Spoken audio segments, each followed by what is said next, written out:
Welcome to Tutorial Info. In this video, I'm going to show you how to report people in the mini world CREATA game.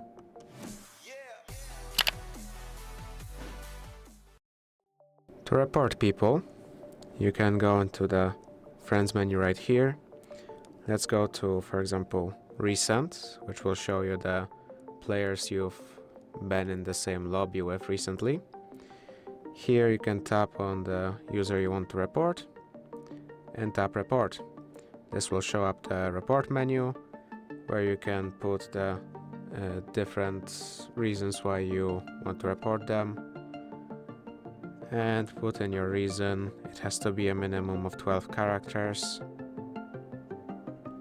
No, we're not really going to report them now because well, if you don't want to report them, you can tap on off or the X icon, and that's it. If this video helped you, please consider subscribing, leave a like and a comment down below.